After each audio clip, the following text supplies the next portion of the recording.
This is another installment of The History of Tammany Hall by Gustavus Myers, and of course this is Rejected Knowledge.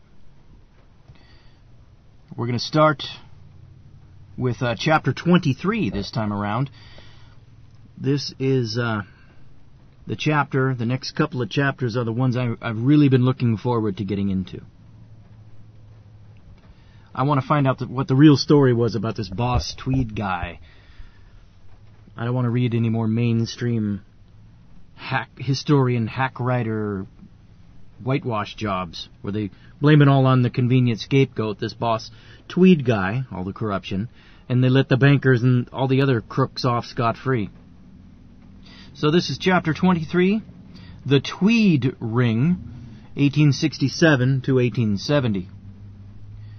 The Tweed Ring was, in a measure, the outgrowth of the Act of 1857, creating the Board of Supervisors. The Whigs and their successors, the Republicans, had up to that year held the legislative power of the state for the greater part of 10 years, during which their chief concern had been the devising of means for keeping down the Democratic majority in New York City. Their legislation was directed to the transferring of as much as they could of the government of the city to state officials, a change generally welcomed by the honest part of the citizenship on account of the continuous misgovernment inflicted by city officials.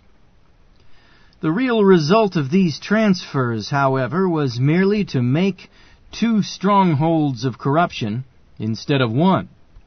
The Republican power in Albany and the Tammany power in New York City found it to their interests to arrange terms for the distribution of patronage and booty. Accordingly, as one means to that end, the Board of Supervisors for New York County was created. It was founded strictly as a state institution.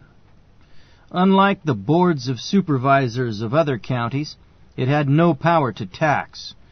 It could only ascertain and levy the taxes decreed by the state legislature, which was required to pass yearly a special act declaring the amount necessary for the maintenance of the city government. It was to be an elective body, and each side was to have an equal quota of the 12 members. But in the first board convened, this delicate balance was upset, as has been shown, by the buying of a Republican member, which in effect gave Tammany a majority. William M. Tweed was born in Cherry Street in 1828. He spent the usual life of a New York boy. His father was a chair-maker in good circumstances and gave his children a fair education. Fascinated, as were most New York boys of the period, with the life of a volunteer fireman, he became a runner with Engine 12 before he was of age. And in 1849 he was elected foreman of another fire company. Carrying a silver-mounted trumpet, a white fire coat over his arm, and wearing an old-fashioned stiff hat, he led the ropes. So popular was young Tweed that he became a powerful factor in ward politics, and gifted with the qualities that counted most in those circles, he was not slow in utilizing his popularity.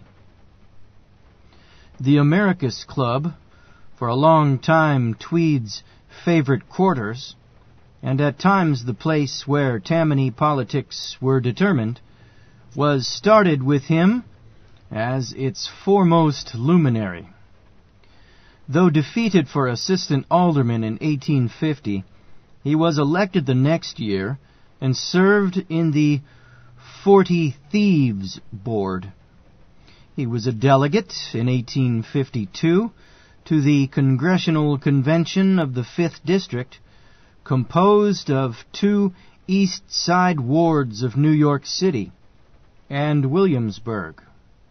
A deadlock ensued, through each of 2 candidates polling 44 votes. Finally, the Williamsburg delegates, quote-unquote, threw over their favorite and voted for Tweed, who, as chairman of the convention, cast the deciding vote for himself, with the statement that, quote, Tweedy never goes back on Tweedy, unquote. He was elected, but beaten for re-election in 1854 by the Know-Nothings.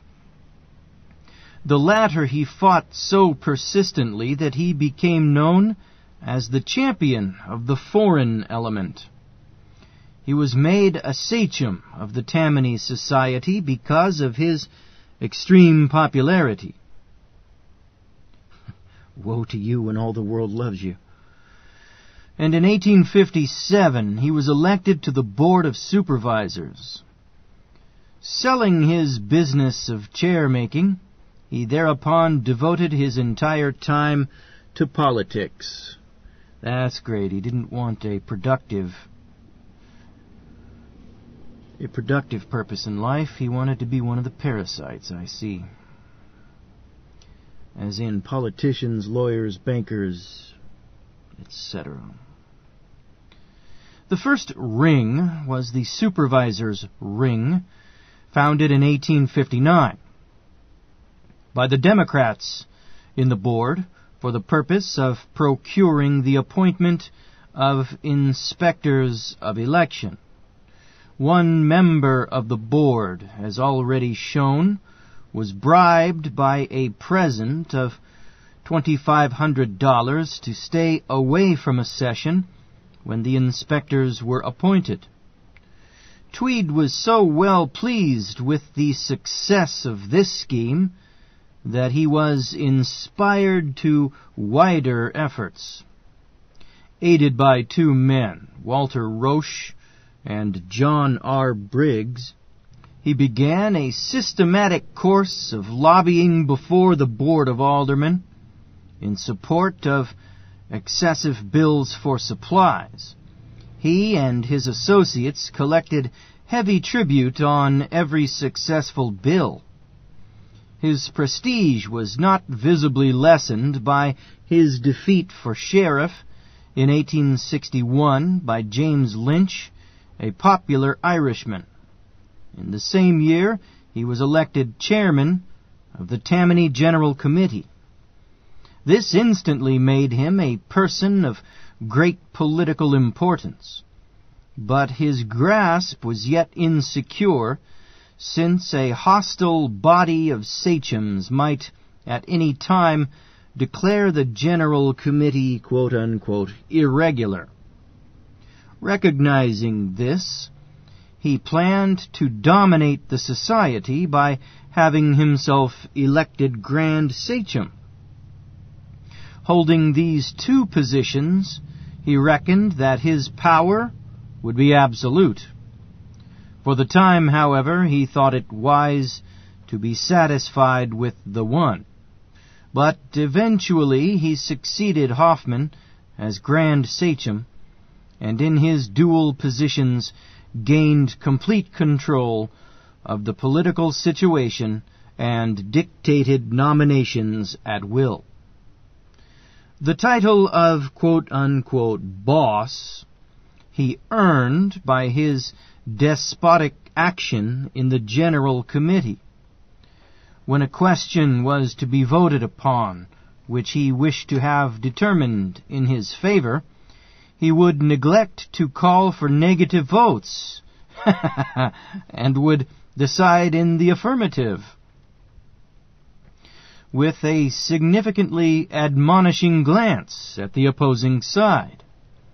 Soon friends and enemies alike called him Boss Tweed, and he did not seem to take the title harshly. I'll bet he didn't. He made short shrift of his antagonists. Once, when chairman of a Tammany nominating convention, he declared the nomination of Michael Olshofer for judge unanimous amid a storm of protests. On adjournment, 30 delegates remained behind to make a counter-nomination. Tweed blocked their plan by having the gas turned off. Meanwhile, he daily increased his strong personal following. Nominally deputy street commissioner, to which place he was appointed in 1863, he was virtually the head of that department and could employ, when so inclined, thousands of laborers who could be used in manipulating ward primaries when the ward leaders showed a spirit of revolt. The aldermen had to apply to him for jobs for their ward supporters. As a member of the Board of Supervisors at the same time, he was in a position to exercise his mandatory influence respecting the passage of resolutions dealing with expenditures and the giving out of contracts. In 1868, he added a third office to the list, that of state senator, and was thus enabled to superintend personally the quote-unquote running of the legislature. The members of the quote-unquote ring, Tweed and his subordinates, Peter B. Sweeney, Richard B. Connolly, and the rest, were growing rich at a rapid rate. According to the subsequent testimony of James Ingersoll, it was in 1867 that the understanding was reached that persons who supplied the public offices with materials would be required to increase the percentages given to the officials, and that all purveyors to the city must comply. The previous tax had been but 10%, and it had been somewhat irregularly levied. A few tradesmen refused to pay the advance, but plenty there were to take their places. Ingersoll was one of these. He was told to fix his bills so as to, quote, put up 35%, unquote, and he obligingly complied with the command. Of the 85% collected, 25 went to Tweed and 10 to Controller Connolly. Tweed had become dissatisfied with the old Tammany Hall building, and a site for a new hall, the present location on 14th Street, was secured. The funds in hand for the building were insufficient, however, and had to be augmented by private subscription. It well illustrates the liberality with which the Tammany chieftains were supplying themselves financially to note that when John Kelly, the Grand Sachem, at a meeting of the society, announced that a loan of $250,000 would be needed, the sum of $175,000 was subscribed on the spot, 15 members alone subscribing $10,000 each. A far more astonishing incident happened in the fall of 1867, when Peter B. Sweeney, the city chamberlain, announced his determination to give to the city treasury, for the benefit of the taxpayers, over $200,000 a year interest money, which before that had been pocketed by the city chamberlain.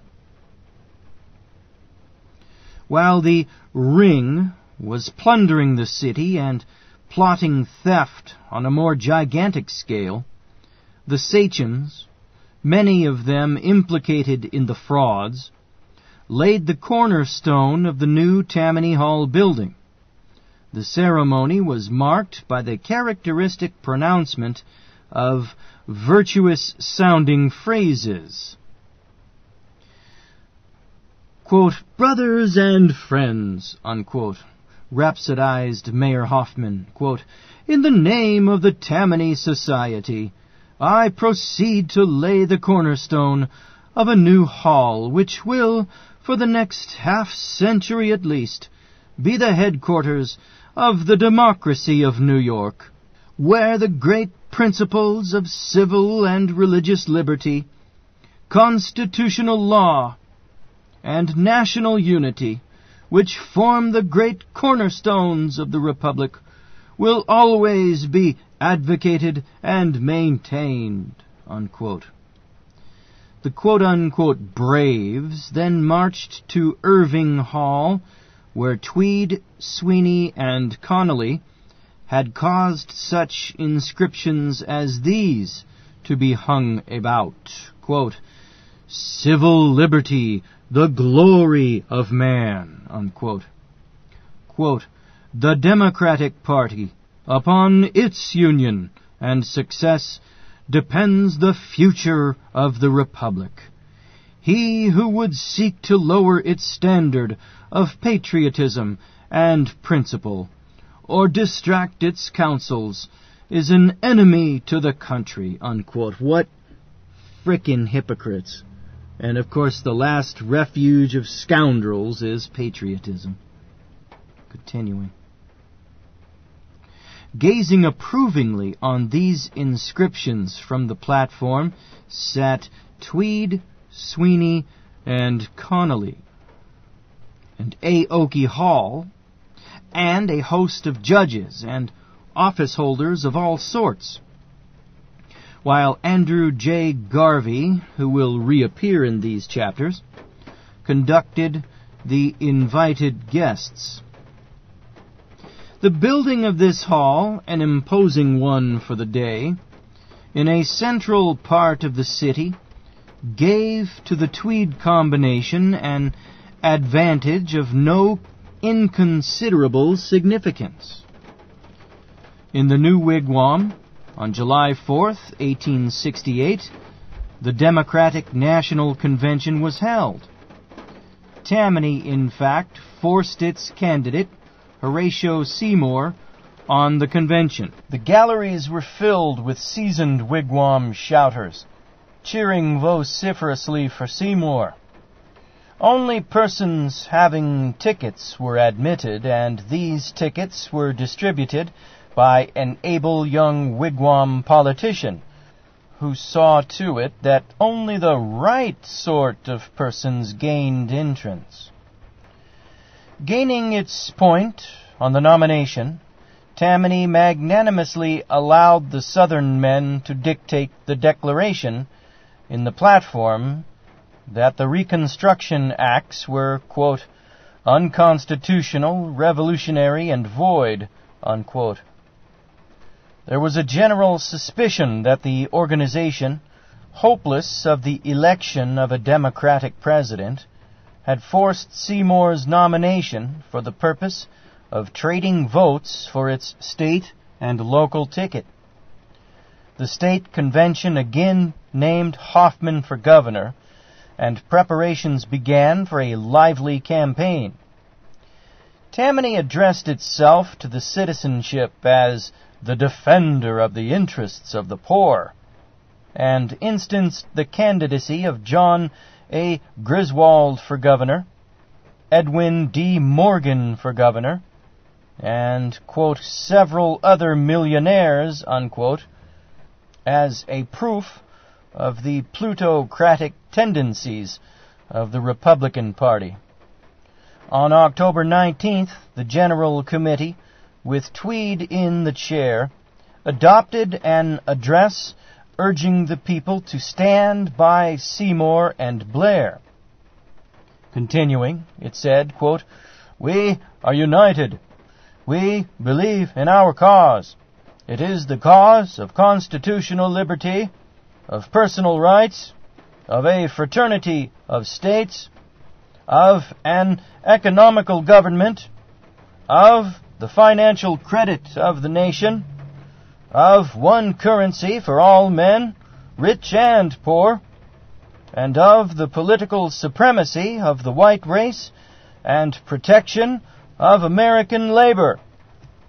Hoffman is a friend of the poor, the sympathizer with the naturalized citizen, and the foe to municipal oppression in the form of odious excise and all other requisitional laws. Is not the pending contest preeminently one of capital against labor, of money against popular rights, and of political power against the struggling interests of the masses?" Unquote. Public addresses and pronunciamentos, however, formed but a small part of the Tammany program for 1868. For 6 weeks, the naturalization mills worked with the greatest regularity in the Supreme, Common Pleas, and Superior Courts, producing, it was estimated, from 25,000 to 80,000 citizens, of whom not less than 85% voted the Tammany Hall ticket. On October 30th, Tweed announced to the General Committee that, quote, "At 10 o'clock tomorrow the money for electioneering purposes will be distributed," unquote, and that those who came first would be served first.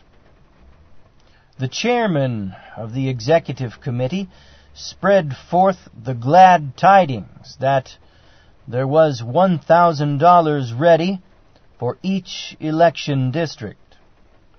There being 327 election districts, this made a fund of $327,000 from the General Committee alone, exclusive of the sums derived in the districts themselves from the saloon keepers and the tradesmen, whose fear of inviting reprisals by Tammany officials made them, quote-unquote, easy marks for assessments. Tweed personally suggested to the 24 leaders the stuffing of ballot boxes. There you go, folks. By fraudulent naturalization and repeating and the buying and trading of votes and intimidation, Seymour secured a total of 108,316 votes against 47,762 for Grant. The whole vote of the city was swelled to 156,288, of which it was conclusively demonstrated at least 25,000 were fraudulent. Tweed himself confessed, 9 years later, that he thought the inspectors of elections, quote-unquote, lumped the votes and declared them without counting in order to overcome the result in the rest of the state and give the electoral vote to Seymour. To prevent the Republicans from getting the use of certain telegraph wires on election night, Tweed sent out long, useless messages, and it was even proposed to telegraph the whole Bible, if necessary. Wow. Using Scripture as a part of a fraudulent stratagem. The man has no fear, and thus no wisdom. Hoffman was swept into the governorship on the strength of the frauds. His election left vacant the mayor's chair, and a special election to fill it was called for the first Tuesday of December. It was all essential to the ring that its candidate, A. Oakey Hall, should be elected. The candidacy of Frederick A. Conkling the Republican nominee, was not feared, but John Kelly, who controlled a considerable part of the Irish vote, was a threatening factor. Disappointed at not receiving a new post at the close of his term as sheriff, he had led a revolt against the Ring and had himself nominated for mayor at the Masonic Hall Reform Convention. Quote-unquote influences were soon set at work, and suddenly, after Kelly had appeared before the nominating convention and accepted the nomination, he withdrew from the contest on the score of ill health. Sounds like Ross Perot, doesn't it? Gee. Hall won, receiving 75,109 votes to 20,835 for Conkling. The degree in which Tammany fraudulently increased the vote at the November election is indicated in the fact that at the December election, despite a repetition of frauds, the Tammany vote declined 33,000. The Ring nominations, being equivalent to election, yielded a large price. There was no Democratic opposition, Mozart Hall having practically passed out of existence through Wood's resignation of its leadership. The revenues of the various city offices were constantly rising, and a keener competition for the places arose. In 1866, before the really extensive operations of the Ring began, it was estimated that the offices of sheriff and county clerk were worth $40,000 a year each.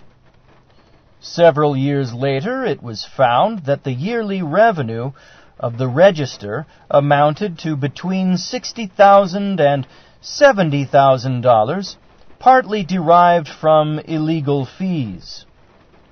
It was well known that one register had received the sum of $80,000 a year.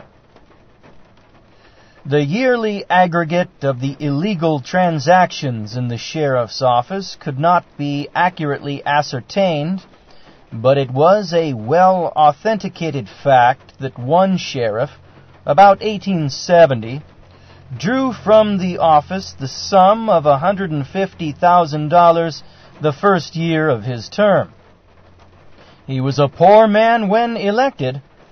Upon retiring at the end of the 2 years' term, he did not conceal the fact that he was worth $250,000, clear of all political assessments and other deductions. All nominations for city, county, and too often state offices, and notoriously those for judges, were dictated by Tweed. He not only controlled all the local departments, but swayed every court below the Court of Appeals.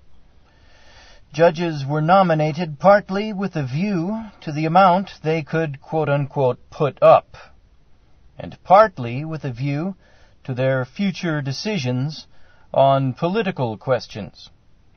Fernando Wood had frankly presented the latter reason in his speech nominating Albert Cardoso, one of Tweed's most useful puppets, for the Supreme Court. At the judiciary election of May 1870, repeating was the order of the day, and the registry was swelled to an enormous extent.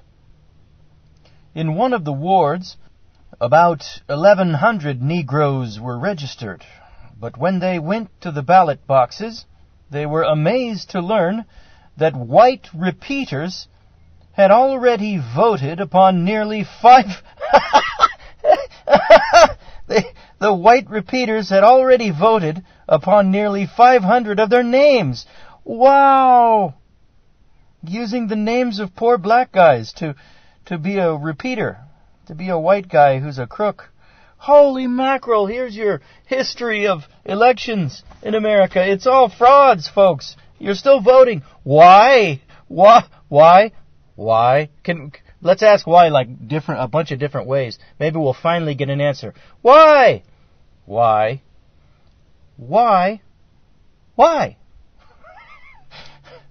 Okay, let's get back to it.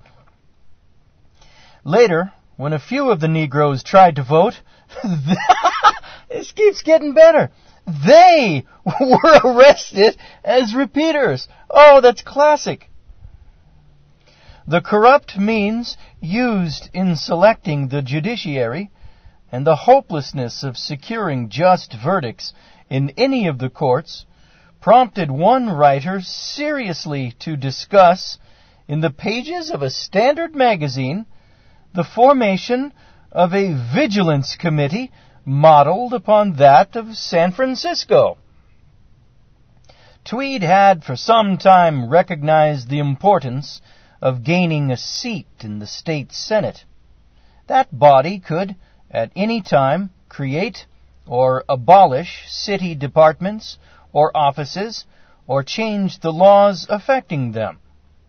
The Tammany officials, realizing its potentialities, had already made terms with it, and the ring, which subsisted at first between the two factions of partisans in the Board of Supervisors, had grown into a compact ring between the Republican majority at Albany, the Board of Supervisors, and the Democratic officials of New York City. Tweed saw the necessity of being at the center of political bargaining and legislative manipulation, and accordingly had himself elected to the upper house. Upon taking his seat in 1868, he at once began to procure legislation increasing his power in New York City. His first measure was the quote-unquote Adjusted Claims Act, which gave the city controller power to adjust claims then existing against the city, and to obtain money by the issue of bonds. Payments under this act were first made by the controller in July 1868, and were continued to January 1869. During this time, 55% of the claims paid were divided among the members of the ring. In July 1869, payments under the act were resumed, but the percentage was increased to 60%, and after November 1869, to 65%. The conspiring contractors were led by Andrew J. Garvey, Ingersoll and Company, and Kaiser and Company. At first, 25% of the spoils went to Tweed, 20 to Connolly, and 10 to Sweeney. When the rate was subsequently increased, others were permitted to share in the harvest, and Watson, the county auditor, Woodward, the clerk of the Board of Supervisors, and the recognized go-betweens for the ring members received 2.5%. 5% was reserved for quote-unquote expenses. In other words, the sums necessary to bribe the requisite members of the legislature. The division of the spoils was a matter of daily occurrence when Tweed was in town, and took place in the supervisor's room in the county courthouse. After Watson's warrants had been cashed, Garvey would carry Tweed's share of the plunder to the boss at the office of Street Commissioner George W. McLean. On one such visit, Garvey found McLean present. In trying to hand the parcel secretly to Tweed, it fell on the floor. Tweed quickly covered it with his foot, and later, with apparent carelessness, picked it up and threw it into a drawer. The too ingenious Garvey was thereafter instructed, quote, to do business with Woodward. Tweed soon reached a position of general control in the state legislature, but it cost him hundreds of thousands of dollars. Often he had to pay for what he wanted quite as heavily as did the corporations who maintained lobbies there. Quote, it was impossible to do anything there without paying for it, unquote, were his own words. Quote, money had to be raised for the passing of bills, unquote. A well-known lobbyist of the time stated that for a favorable report on a certain bill before the Senate, $5,000 apiece was paid to 4 members of the committee having it in charge. On the passage of the bill, a further $5,000 apiece, with contingent expenses, was to be paid. In another instance, when but one vote was needed to pass a bill, 3 Republicans put their figures up to $25,000 each. One of them, it is needless to say, was secured. A band of about 30 Republicans and Democrats, shortly afterwards becoming known as the quote-unquote Black Horse Cavalry, organized themselves under the leadership of an energetic lobbyist with a mutual pledge to vote as directed. Naturally, their action exercised a strong quote-unquote bull influence on the market for votes, and the sums paid by Tweed and other quote-unquote promoters grew to an enormous aggregate. Honesty among legislators was at a discount. There were some honest men in both houses who voted for several of the bills alluded to on their merits. The lobbyists entered these men in their memoranda to their corporations as having been quote-unquote fixed, put the money in their own pockets, and allowed the honest members to suffer under the imputation of having been bribed. Any corporation, however extensive and comprehensive the privileges it asked, and however much oppression it sought to impose upon the people in the line of unjust grants, extortionate rates, or monopoly, could convince the legislature of the righteousness of its requests upon quote-unquote producing the proper sum.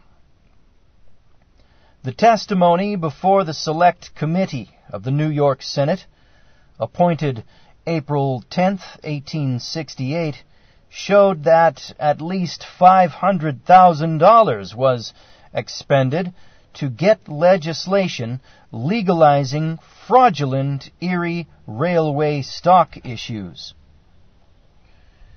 In 1869, the Ring opened operations in the legislature and in the municipal bodies on a greater scale than ever. Tweed began to concern himself in Erie and other railroads, and to compel different corporations to give tribute for laws passed in their interest, or for providing against hostile measures. He ordered the passage of the Erie Classification Bill at the suggestion of Jim Fisk, Jr. and J. Gould, who, for that service, made him a director of the Erie Railroad. Gould, there's your banker. At this juncture, Fisk and Gould were engaged in great stock frauds and in breeding a disastrous panic which caused widespread ruin and suffering, kind of like the bankers are doing to us today, now. Tweed abetted their schemes. Oh, here we go. Look at this. What a difference. In Gus Meyer's book, he has it right. He has Tweed abetting the bankers' schemes. In that other hack job I read, Boss Tweed by, was it Kenneth Ackerman? Kenneth something like that. Printed, I got it at a Barnes & Noble, major book publisher. It had the bankers marginally abetting, reluctantly abetting Tweed. They didn't want to do it, though. Oh, no, stop, boss. Don't do this. Yeah, right. It's the bankers leading the way in the fraud, and Tweed's abetting them. Gus has it right. Continuing. One of his most servile tools, Judge George G. Barnard of the Supreme Court, did whatever Tweed directed him, especially in favor of Gould and Fisk. One biographer of Fisk wrote quite innocently, quote, Jay Gould and Fisk took William M. Tweed into their Erie Board and the state legislature. Tammany Hall and the Erie Ring were fused in interest and have contrived to serve each other faithfully, unquote. Once Tweed complained that a friend, quote, had gone back on him, unquote, and when asked in return how it was that he could stand such drains on his checkbook, he laughed and showed a slip of paper on which he had calculated his Erie profits for the foregoing 3 months. They amounted to $650,000. During the campaign of 1869 for the election of members to the Common Council and certain state officers, a legal question arose as to whether Mayor Hall had been elected for 2 years or merely for the unexpired year of Hoffman's term. Hall claimed a 2 years term, and the best lawyers supported the claim. But to make sure of the matter, Tammany, in the late days of the campaign, instructed its members and followers to cast ballots for him, and the police commissioners distributed special ballot boxes for the mayoralty vote. As no proclamation on the subject had been issued, 2 Republicans and other opponents of Tammany Hall had no opportunity to make nominations. Mayor Hall consequently received nearly the entire number of votes cast, 65,568 out of a total of 66,619.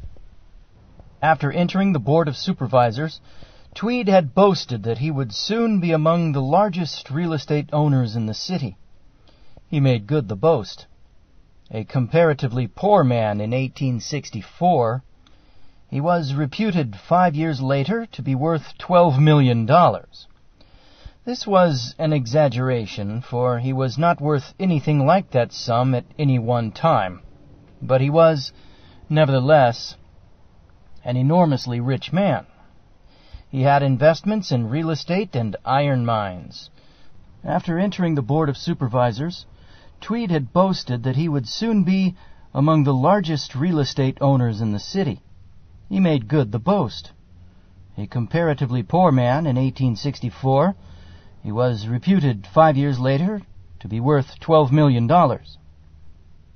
This was an exaggeration, for he was not worth anything like that sum at any one time, but he was, nevertheless, an enormously rich man.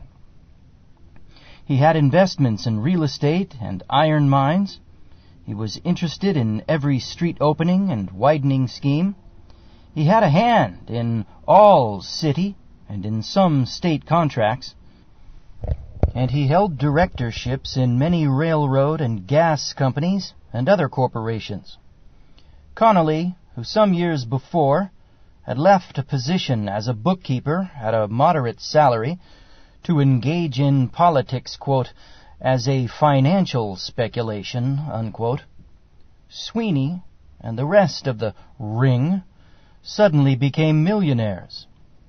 Many other politicians shared in the sacking of the city. Chapter 24. Tweed in his glory, 1870 to 1871. Urged by various motives, a number of Tammany leaders combined against Tweed.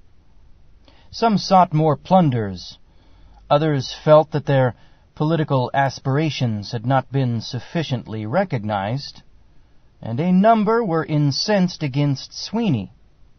They were led by Henry Gennett, John Fox, John Morrissey, James O'Brien, Mike Norton, and others, and called themselves the quote-unquote Young Democracy.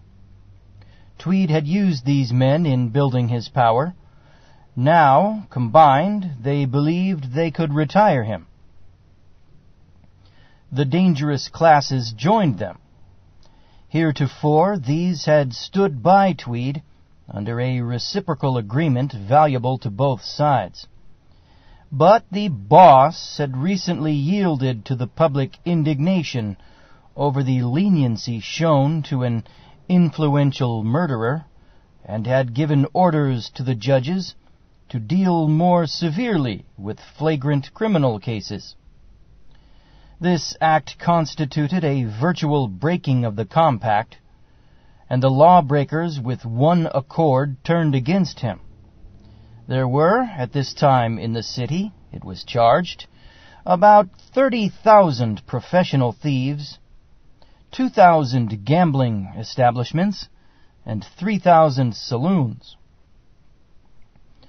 The plan of the Young Democracy leaders was to induce the legislature to pass a measure known as the Huckleberry Charter, the object of which was to abolish the state commissions governing the city, and to obtain a relegation of their powers to the Board of Aldermen.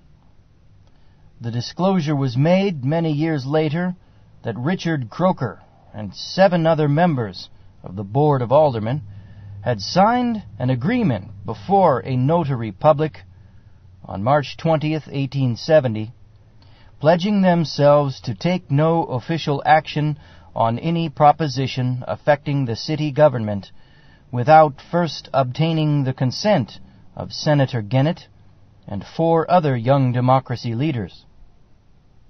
These latter boasted that they would, quote, put the charter through, unquote, if it took $200,000 to do it.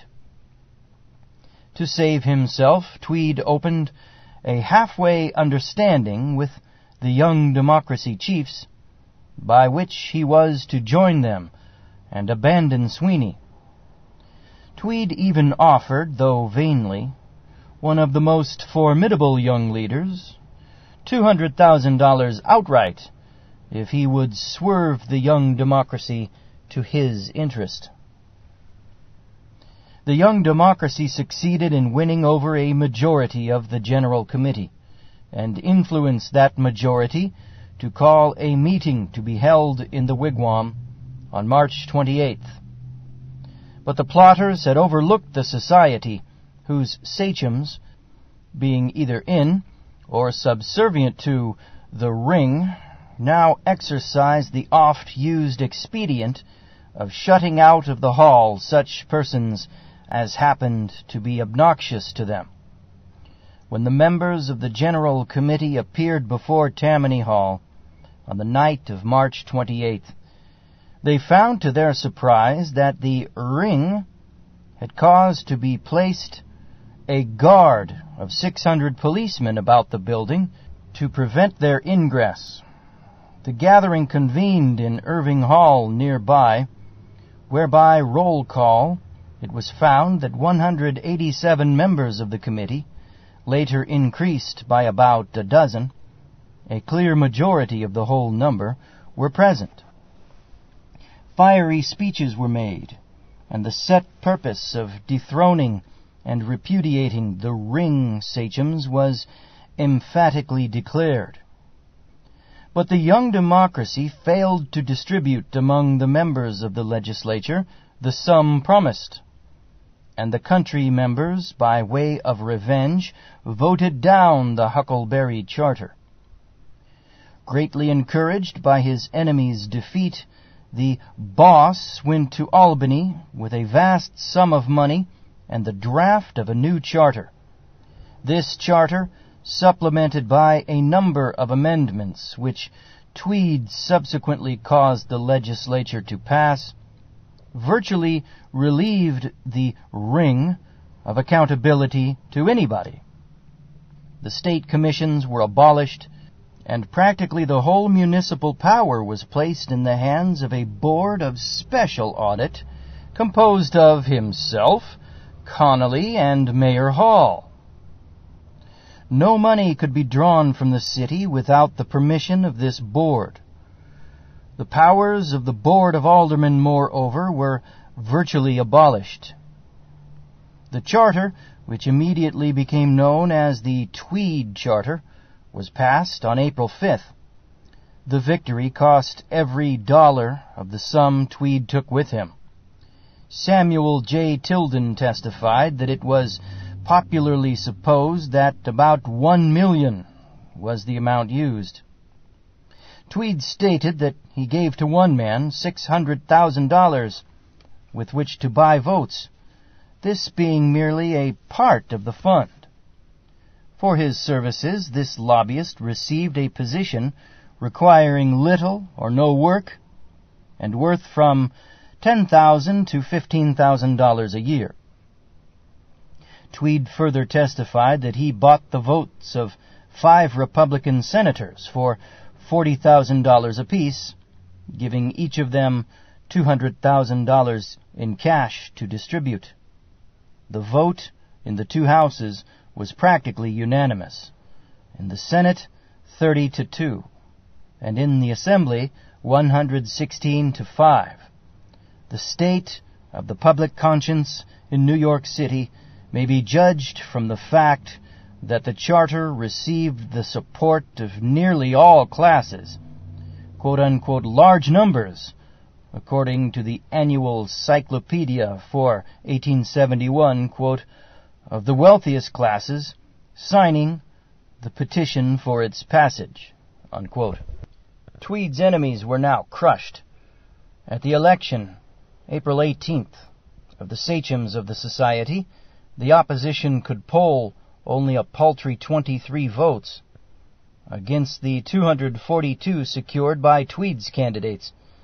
And even this minority was a factitious one, Tilden declaring that Tweed had arranged for it to furnish the appearance of a contest. Tweed's organization was wonderfully effective. The society stood ready at a moment's notice to expel from the wigwam any person or group obnoxious to him. The General Committee was now likewise subservient. In every ward he had a reliable representative, a leader whose duty was to see that his particular district should return its expected majority. Under the leaders there were sub-leaders, ward clubs and associations, and captains of every election district. The organization covered every block in town with unceasing vigilance, acquainting itself with the politics of every voter. The moment a leader lost his popularity or hesitated at scruples of any sort, Tweed dismissed him. Only vote-getters and henchmen were wanted. So large was his personal following that he not only caused thousands to be appointed to superfluous offices, but had a number of retainers to whom he paid, in the aggregate, probably $60,000 a year, quote, letting them think they were being paid by the city, unquote. Opposition he had no difficulty in buying off, as in the case of one quote-unquote citizens' association, whose principal men he caused to be appointed to various lucrative positions in the city government. The registry law having been virtually repealed at Tweed's order, election frauds were made easier, and as a result of the abolition by the Tweed Charter of the December city election and the merging into one day's polling of national, state, and city elections, the Ring was in a position to resume the old practice of trading candidates if all other resources failed. With the passage of the Tweed Charter and the City and County Tax Levy Bill of 1870, the stealing expanded to a colossal degree. At a single sitting on May 5, 1870, the Board of Special Audit made out an order for the payment of $6,312,500 on account in building the new county courthouse. Of this sum, barely a tenth part was realized by the city. From the 65% levied on supplies at the end of 1869, the rate was swelled to 85%. Quote-unquote jobs, significant of untold millions, lurked in every possible form. Great projects of public improvements were exploited to the last dollar that could be drawn from them. A frequent practice of Tweed was to create on paper a fictitious institution, jot down 3 or 4 of his friends as officers, put a large amount for that institution in the tax levy, and pocket the money. Asylums, hospitals, and dispensaries that were never heard of and never existed except on paper were put down as beneficiaries of state and city. The thefts were concealed in the main by means of issues of stocks and bonds and the creation of a floating debt, which the controller never let appear in his statements. A new reform movement appeared during the summer and fall of 1870. Republicans, Independents, and disaffected Democrats combined forces and nominated Thomas A. Ledwith for mayor.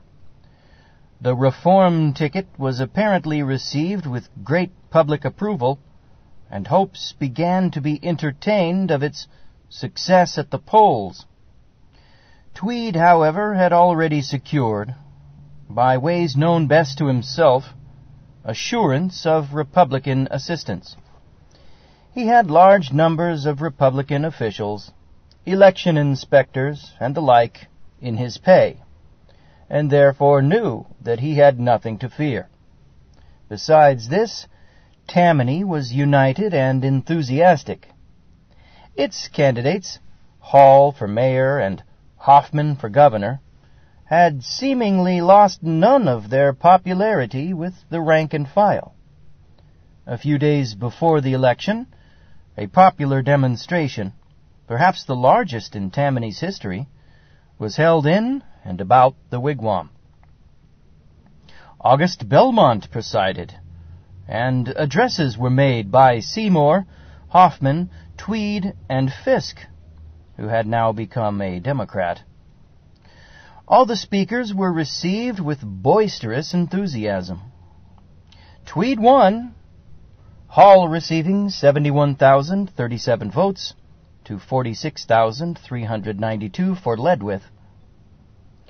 But the indications were plain that a reaction against the Ring had begun, for Hoffman's vote exceeded that of Hall by 15,631, while Ledwith's vote exceeded that of Stewart L. Woodford, the Republican candidate for governor, by nearly 12,000. Partly to quiet his conscience, it was suspected, and in part to make himself appear in the light of a generously impulsive man, Tweed gave, in the winter of 1870 to 71, $1,000 to each of the aldermen of the various wards to buy coal for the poor. To the needy of his native ward he gave $50,000. By these acts he succeeded in deluding the needier part of the population to the enormity of his crimes. Abstractly, these beneficiaries of his bounty knew he had not amassed his millions by honest means. But when, in the midst of a severe winter, they were gladdened by presents of coal and provisions, they did not stop to moralize, but blessed the man who could be so good to them. Even persons beyond the range of his bounty have hailed him as a great philanthropist. And the expression, quote, "Well, if Tweed stole, he was at least good to the poor," unquote, is still repeated and furnished in its tacit exoneration the prompting for like conduct, both thieving and giving, on the part of his successors. That's true. Al Capone was pretty generous too, wasn't he? When he wanted to be. One of Tweed's schemes was the Viaduct Railroad Bill, which virtually allowed a company created by himself to place a railroad on or above ground on any city street. The legislature passed, and Governor Hoffman signed the bill early in 1871. One of its provisions authorized and compelled the city to take $5 million of stock. Another exempted the company's property from taxes or assessments, while other bills allowed for the benefit of the railroad the widening and the grading of streets, which meant a quote-unquote job costing the city from $50 million to $65 million. Associated with Tweed and others of the ring as directors were some of the foremost financial and business men of the day.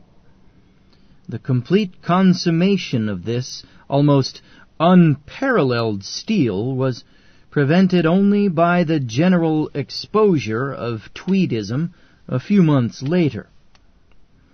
In the Assembly of 1871, party divisions were so even that Tweed, though holding a majority of 2 votes, had only the exact number, 65, required by the Constitution as a majority.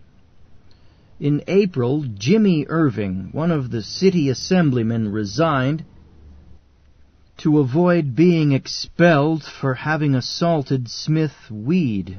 But Tweed was equal to the occasion, for the very next day he obtained the vote and services of Orange S. Winans, a Republican creature of the Erie Railroad Company. It was charged publicly that Tweed gave Winans $75,000 in cash, and that the Erie Railroad Company gave him a 5 years tenure of office at $5,000 a year. Tweed neglected no means whatever to avert popular criticism. A committee composed of 6 of the leading and richest citizens, Moses Taylor, Marshall Roberts, this is a who's who of the bankers of the 1800s, the oligarchs, Moses Taylor, Marshall Roberts, E.D. Brown, J.J. Astor, George K. Sister, and Edward Schell were induced to make an examination of the controller's books and hand in a most eulogistic report commending Connolly for his honesty and faithfulness to duty. So highly useful a document naturally was used for all it was worth. That's a little bit different of a story than I got in the mainstream hack book about Boss Tweed regarding that document. But it was in his tender providence over the newspapers that his greatest success in averting public clamor was shown. Both in Albany and in this city he showered largesse upon the press.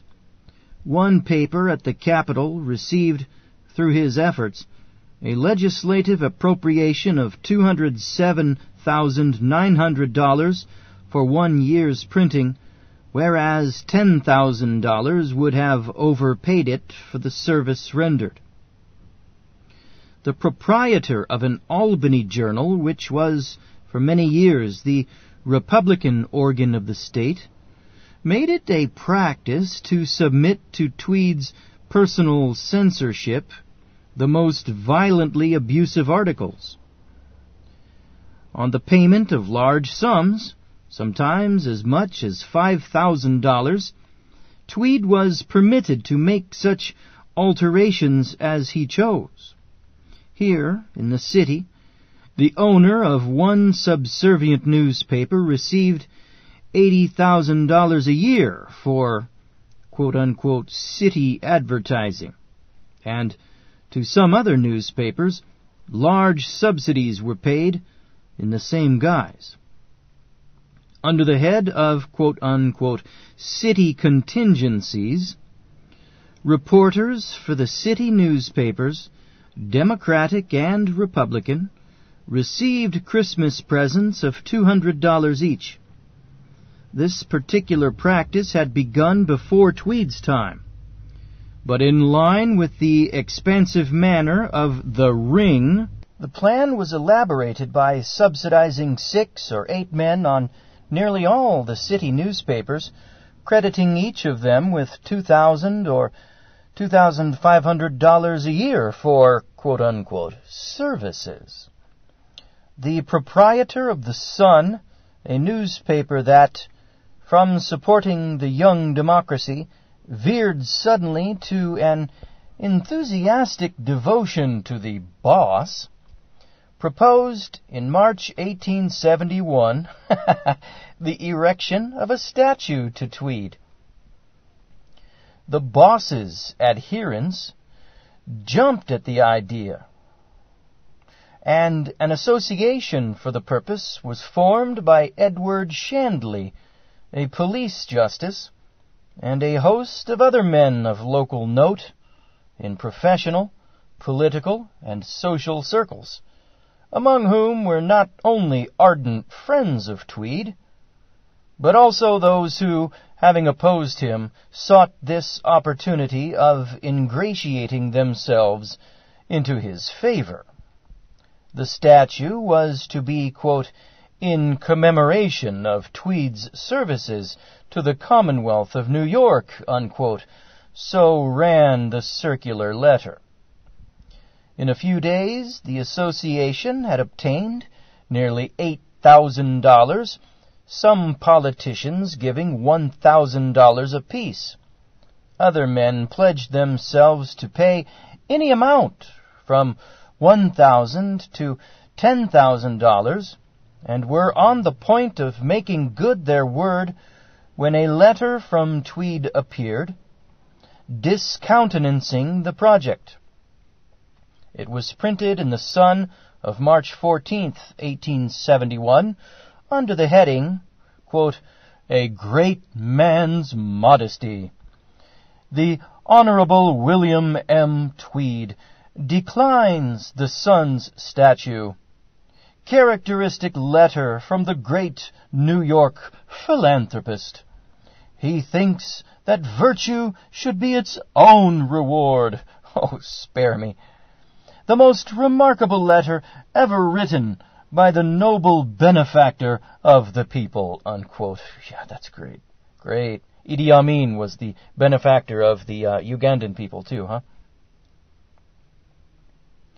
Wrote Tweed, in part, quote, Statues are not erected to living men, but to those who have ended their careers, and where no interest exists to question the partial tributes of friends." Unquote. Tweed hinted that he was not so deficient in common sense as not to know the bad effect the toleration of the scheme would have, and, ever open to suspicion, he broadly asserted that the original statue proposition was made either as a joke or with an unfriendly motive. One of the signers of the circular has assured the author that it was a serious proposal. The attitude of the Sun confirms this. On March 15th, that newspaper stated editorially that it thought, quote, "Mr. Tweed had acted hastily," unquote, and inquired whether it was too late, quote, "to realize so worthy and so excellent an idea," unquote. In the same issue appears an interview with Justice Shandley, who says, quote, "We had contemplated eventually making a public proposition that the testimonial finally take the form of the establishment of a grand charitable institution bearing Mr. Tweed's honored name, and so overcome the prejudices that the statue proposition have engendered, and passing the fame of that statesman, philanthropist, and patriot down to future generations.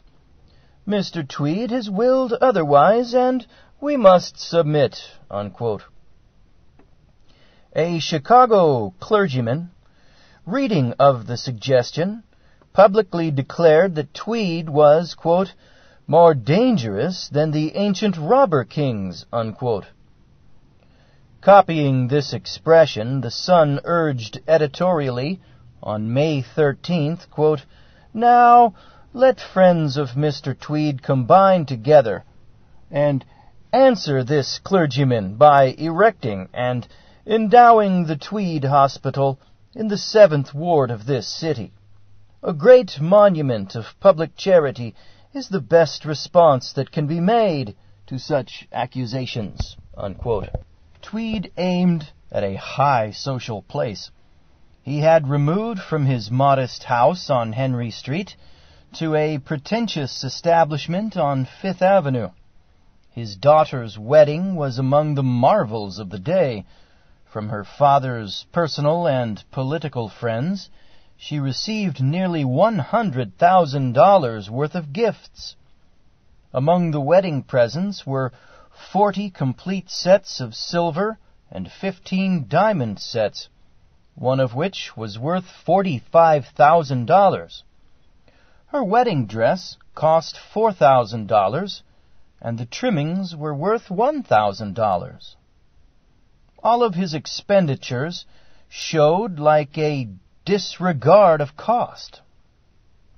In the construction of the stables adjoining his summer place at Greenwich, Connecticut, money, quote, "was absolutely thrown away," unquote. The stalls were built of the finest mahogany. All told, these stables were said to have cost $100,000. The Americus Club was his favorite retreat, and there his satellites followed him.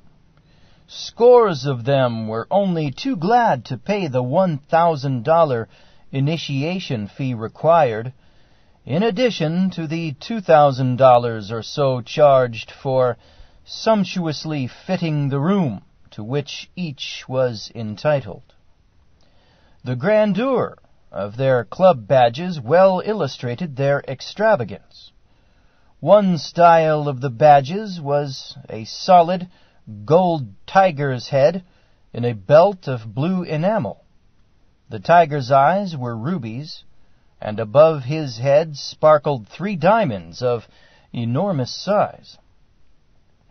Another style of badge was of solid gold, with the tiger's head in papier-mâché under rock crystal.